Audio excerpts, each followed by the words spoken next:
in Sarasota County, where they offered me Here a we full. go. Oh, Here we go. hello, No, no. I haven't we're seen it pop live. up yet. We're live. All We're right. live. Very good. And this is Curt and Brad Pinsky, and we we're got here for caught off guard. I have I'm going on about 4 hours sleep here. So but we're here for another edition of Fire Law Roundup for July 14th. We're halfway through July of 2025. Perfect. So let's start in Florida, Miami-Dade, and let's start with creepy is as creepy does. So we covered this previously, but now we know who it is. And here's simply what happened. A lieutenant back in 23, I believe, is accused of planting, alleged, accused, he's charged, not convicted, accused of planting two cameras, one at Station 69 in Miami-Dade.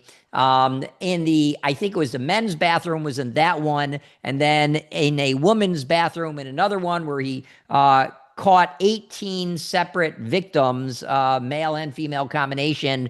He recorded them without their knowledge. Obviously, no matter what state you're in, there is probably no legal right and absolute prohibitions to putting cameras in bathrooms and changing areas. And certainly there are not too many states, I imagine, where you could do that without anyone's knowledge and where you're not a participant in the conversation. In any event, he has been charged now. And I think they're felonies because he's already spent some time in detention as he awaited bail or something. In any event, they caught him because though they didn't see his face. It's interesting when the individual was adjusting the camera and they reviewed the camera footage, they saw a watch which was identical to the one owned by or worn by this individual. So they have since caught him. In any event, these are allegations. He's not convicted. He was held on a $27,000 bond, but is out because if you watch the recording, they show him walking out of the detention center.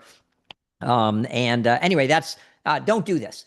I don't know that Well, we need to give a lot of legal advice. no, and as you were talking, it was something I meant to do before we got on the air this morning, this afternoon, and I want to throw it out to you. How many cases do you suppose I have in my database of facts that are Oh God, I similar? gotta guess like 50, and I'm Hmm. stretching here, but I know it's not infrequent. 103. Oh my God. Okay. 103. Now, that's total cases. So, some of which involve discipline, some of which involve criminal, some of which involve a firefighter suing someone for invasion of privacy. But 103 of surreptitious filming in the firehouse of this type of nature, whether it's a locker room, bathroom, changing room, private dorm room, 103 cases. 25 of which are criminal. Now, some of them you could have typically end up with several cases arising out of this. You end up with the criminal charge, like we see here. You end up with a disciplinary action against the firefighter. And then sometimes there's a civil suit against the firefighter and the department arising out of it. So that's how we end up with 103. So, yeah. Don't do it. Anyway, the employer shouldn't even do it for valid reasons, right? But if you're ever Well, gonna, you got to be very careful as an employer, even if you've got like you suspect somebody of stealing, you got to be very careful about where you got to check with legal before you do it. yeah, But yeah. you I got to mean, be there are very posting careful. required. Look, this is surreptitious. This was not like an employer trying to do it. This is not the department. The department fully cooperated. Mhm. It seems lately like Miami-Dade can't stay out of the news, but That's a they big fire department. It's a big fire it department. is. They deployed to Texas. I mean, they're an international urban search and rescue, and you know, they're Yeah. really a leadership department, but they're massive. The size of the department is Oh yeah. massive. Yeah. So. And speaking of deployed to Texas, I imagine it's going to be very interesting as everyone has seen, the union came out totally separate, not one of these, but I want to predict as the union came out against their fire chief, I think 2-year fire chief, for not sending their swiftwater rescue team close to them. I think that was in Austin, and they weren't the flooding wasn't so far away that they have one of the best or the best allegedly swiftwater teams in the state. They didn't send them. The union went right after right after the fire chief. It is going to be very interesting to see whether there's going to be discipline, retaliation, and then First Amendment claims by the union, et cetera. But I am friends with the fire chief, oh, and I am friends with the union president in Austin, and I'm like, I am staying out of this stay one. away from it. Right. I Yeah, would not I have comment on respect for it. both of those men, and it's it's unfortunate. So Right. And there are allegations in that. But anyway, so that's been interesting news. Didn't mean to throw that in, but since you yeah, mentioned Texas and flooding. yeah, yeah. Okay, let's go to DC. I just want to predict on this, you lose. Not you, Curt, but you people suing. They should probably do a lot of research on this. I'm sure they have. I Bay think they versus had, New York. I think we covered a case. Well, where was it? Where was the case that the firefighter just won? It was Oh, like, well, the mechanic case? The mechanic no, case. no. He was an air supply, Atlantic City, the air supply technician. Yeah, yeah. Oh, right, Yeah, right. yeah, That the case. air supply technician, and he's a firefighter assigned, but he hadn't had to wear his pack and all that. And well, Very different. but you know what? People who stay at the headlines, Yeah, they read the headlines, say, "Oh, they're going to allow firefighters now to have beards," and they don't get into the nuance part of it. And yeah, I kind of wondered whether or not that was going to, because our headline, how we've talked about it here, right. but there's some other blogs and some other traditional news media that is covering it in a different way. And they're saying sort of the courts have reversed course on it. So No, and yeah, and let me give the facts here, but anybody who's part of the suit probably should have looked at BEY, Bay versus City of New York, which is only a number of years ago, maybe 3, 4 years ago, where the Second Circuit held that following OSHA requirements is not going to allow race discrimination, disability discrimination, or other failure to accommodate actions, and then isn't going to support a retaliation claim. But here we have 14, we have two separate groups, two separate lawsuits, identical basically, but two separate suits of 14 firefighters, I think, challenging the DC Fire Department's no beard rule. They're interesting. They say you can have a quarter of an inch. I think yeah. OSHA's new regs is nothing, clean shaven. That's what led to Bay versus City of New York, where they held the black firefighters had to shave as many times a day as it took, all firefighters, but it affected the black firefighters who have a folliculitis condition where shaving too much causes severe and painful irritation.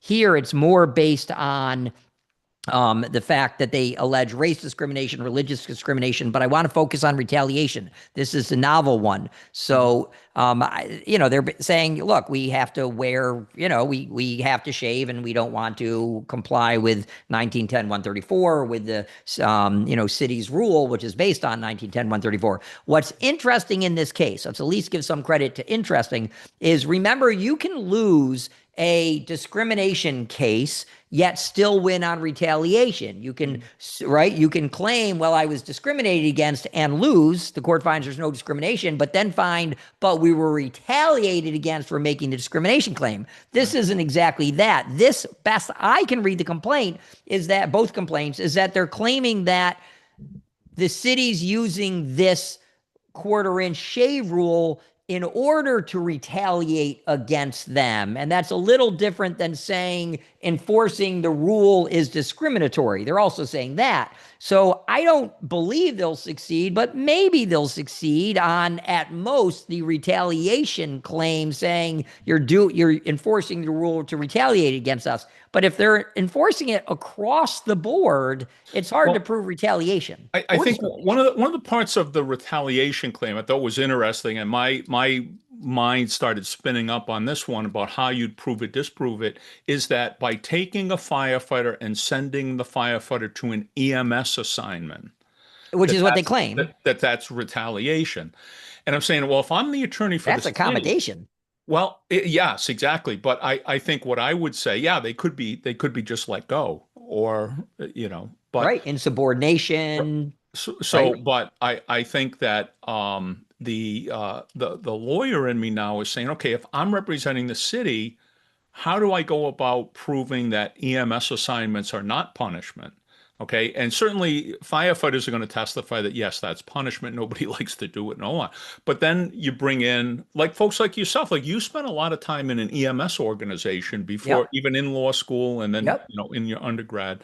Yep. And bring in someone that really enjoys EMS and have them testify, do you feel being assigned to EMS is punishment? No, that's what I enjoy. That's what I like doing. That's not punishment. And think of it, it could be benefit because I don't know how DC structures this, but if their EMS like FDNY EMS is separate from the fire department, so they're 40-hour employees, not 56, 52, Oh, whatever hour employees, yeah. maybe they get overtime for their extra shifts. I don't know how EMS works, but you could argue in some cases it's a benefit, but it is an accommodation. Right. And I think that's the important thing. And another thing was originally back in 2000, you and I covered this case. Back in 2000, at the beginning of COVID, the city got out from under that crazy decision they had from whenever it was, the 1990s or early 2000s, where a court had said that they can have beards. So they got out from under that.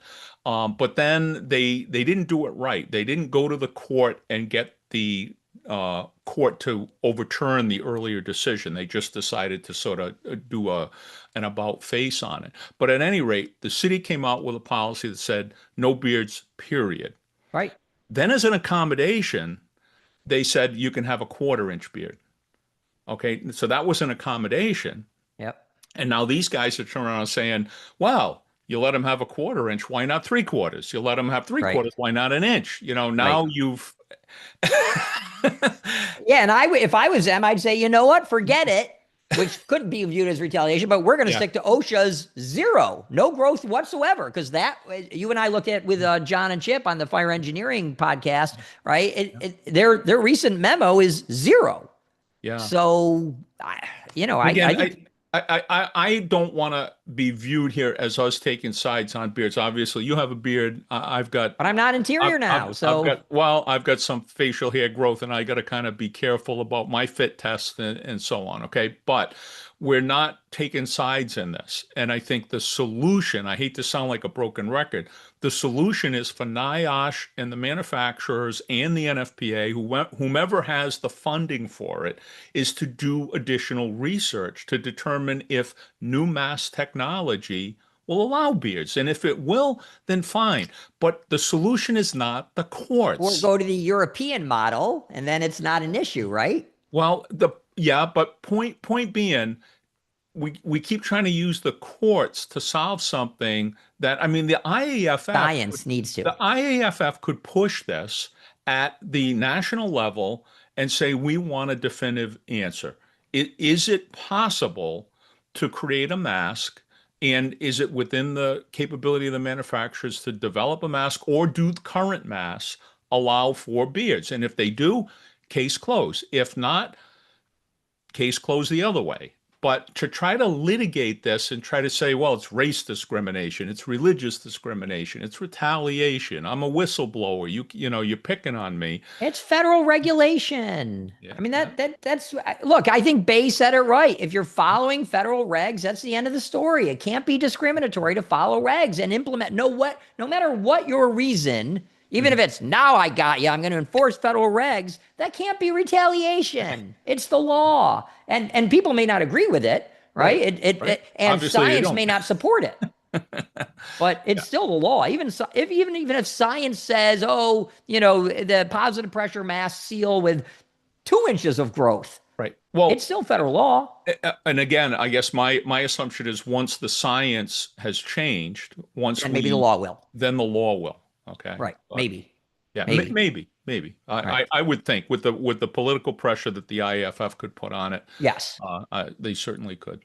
Okay, so now let's go to California. This is a good, interesting thing. So, this is a good example of, you don't want to play gamesmanship with personal grievances, and you don't want to let personal grievances win the day, because in California they just cost $4.1 million. So here's the summary. Everyone, I really encourage you to read the blog post in full, but let me summarize it. So we've got, and this is an appeals court who affirmed a jury award. This is not getting overturned. 4.1 million damages was granted to a West Covina's former fire chief, Larry Whithorn. Congratulations to him. I'm not taking sides, just, he won. What can you say?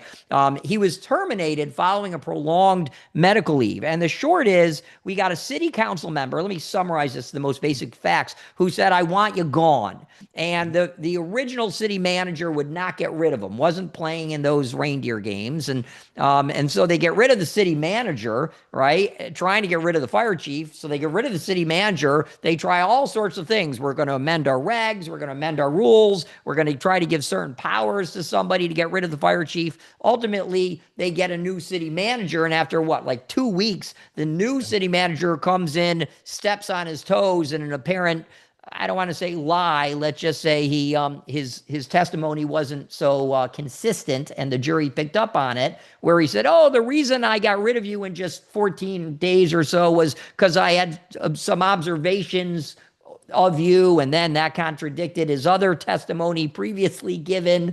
The jury didn't buy it. It looked like a personal vendetta of this council person who now is supported by this new city manager. In any event, they got rid of the guy, the fire chief, for questionable reasons, something in his personal record, something I observed. The jury didn't buy it. Kudos to the jury, frankly, and said, you're terminated improperly. The fire chief was improperly terminated. Even the HR department cautioned them and said no, and they got rid of them.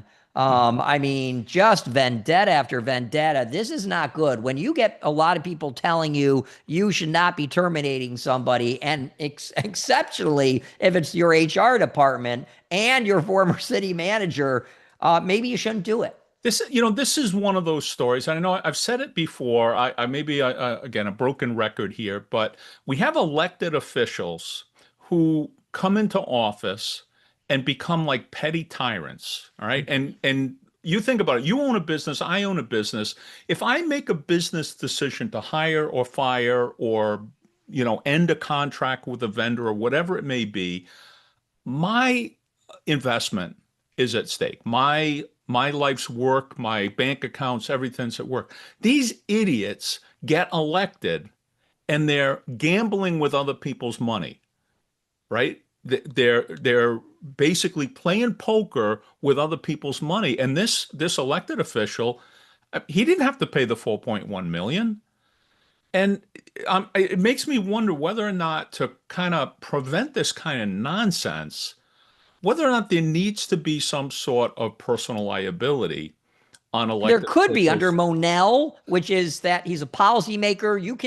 Right. I don't know if they did. You can name them personally and individually. It's tough, and we know Monell is tough. It's very difficult to kind of hold them personally liable. But here I would have argued, I don't know if they did, right? Because that doesn't look to be, but I would have argued. So Monell, so everybody knows, is a claim under the Constitution which says the city or its governing board, has a policy of something. And here I would have said has a policy of harassment.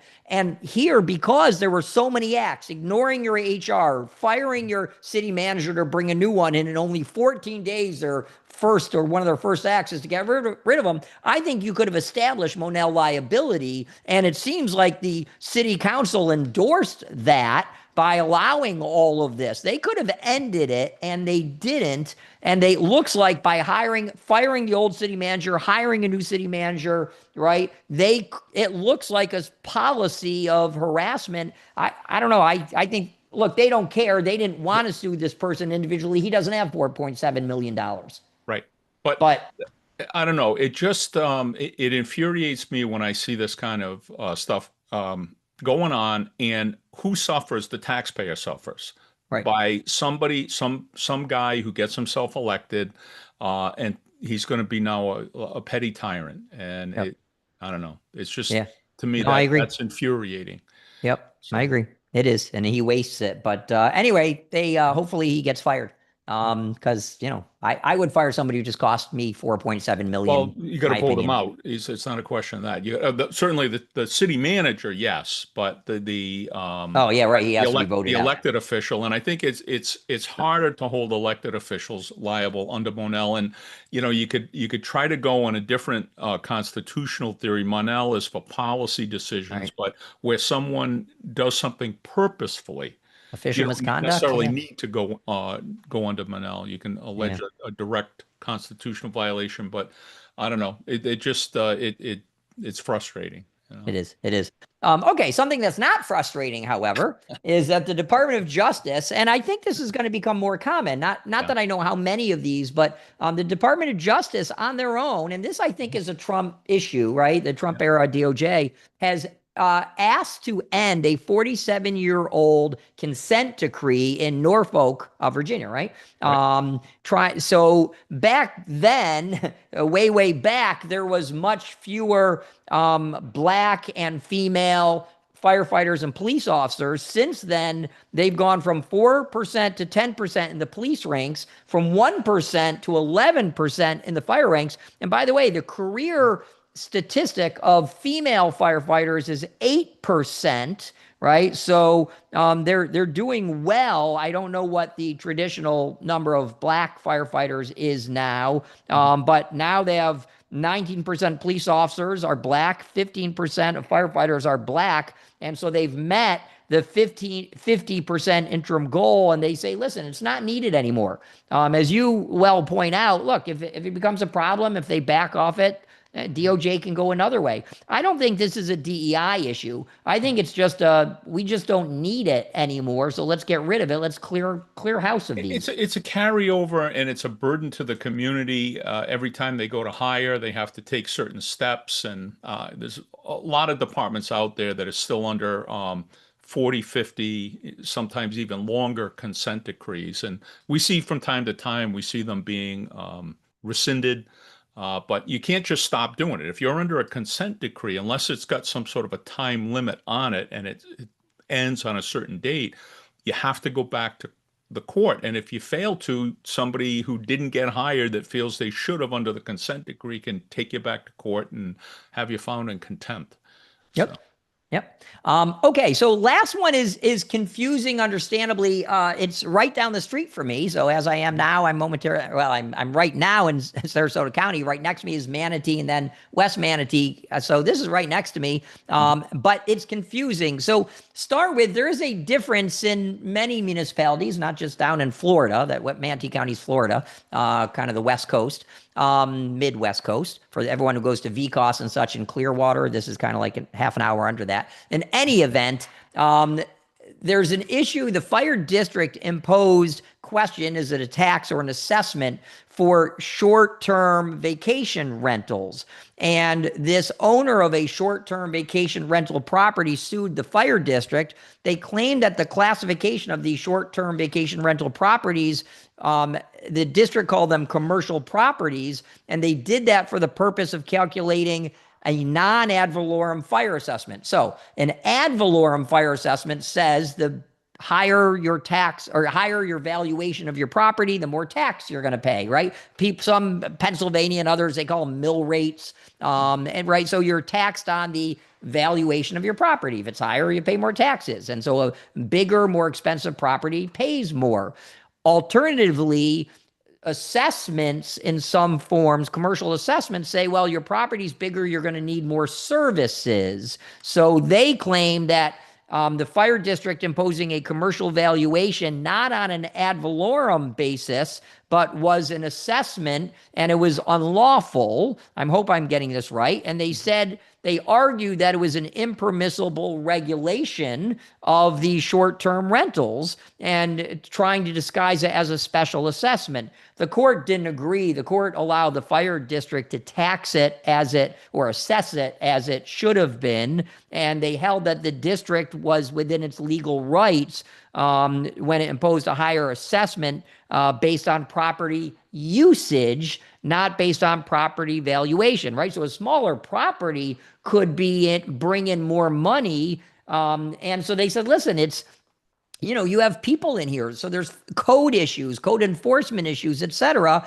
And you're allowed to assess it in the way you're assessing it. I think I've done that justice, but sometimes, without spending 30 minutes reading these court decisions, it's difficult. But the court really goes into the difference, and this is very Florida specific. Not all states and municipalities tax this way, but they looked at, look, should it be on an ad valorem basis? Should it be on a usage basis? And they agreed this could be done as the fire district did it. Yeah, and I think there's a bigger issue here that affects most states, and it has to do with the classic Airbnb model.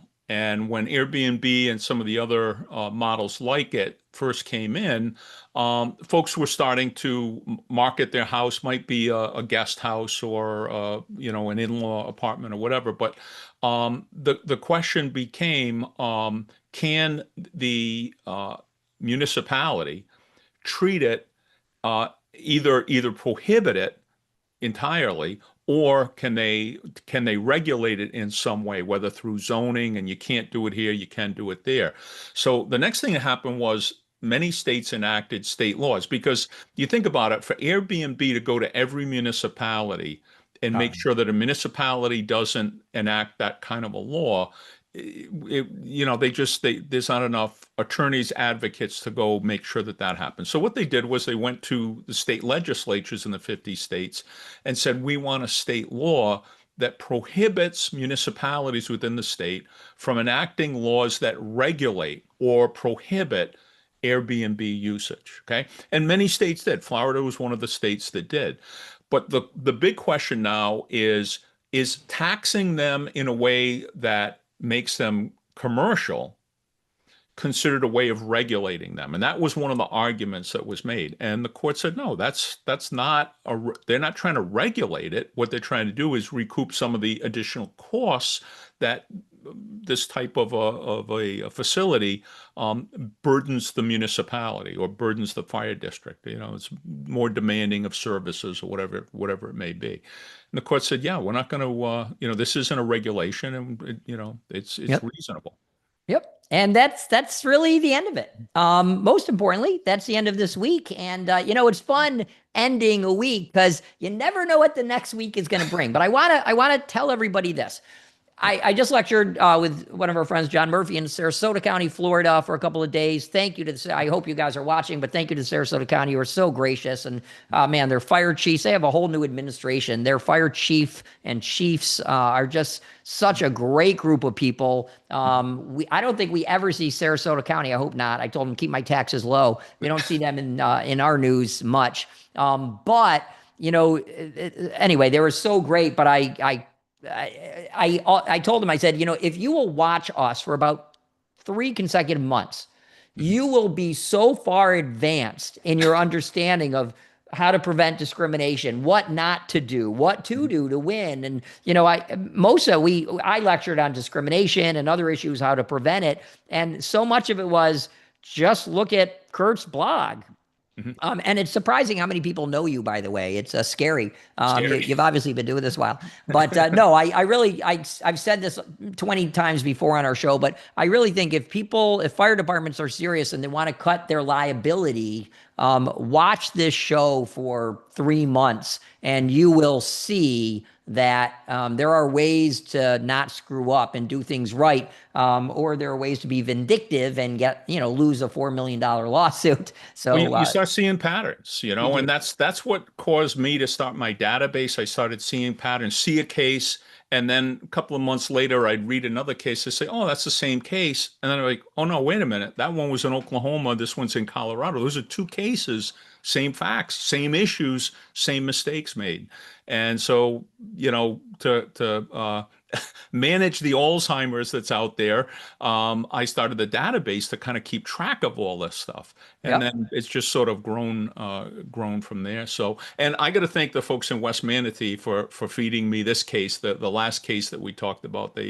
I taught down there just before COVID. I was down there, and a good bunch of guys down there. So, but at any rate, they they were the ones that let me know that they had prevailed. Well, if they're watching, thank you. And by the way, I'm right here. So if you want someone to come lecture on some good Hey, no, stuff, wait or a you want to minute. Now, bring wait a Curt minute. down, even better. There's planes that fly me down there. I can come down. All right, so come on down. I'm Allow coming me down to to see Curt. Bradenton. I'm coming down to Bradenton in the end of August. You're So right here. there you It's go. you can meet Dick Vitale, who's in Bradenton and always at the restaurants. Anyway, There thank you you go. for this week. All right. Well, yep. And that's going to do it for another edition of Fire Law Roundup. If you have listened to us all this way, please click like, please share, please help us increase our algorithm. We've been around now for 3 or 4 years. And, every click, every like, every share, every subscribe really helps our algorithm improve. And it's going to help bring us to the attention of more firefighters and more attorneys out there. Okay.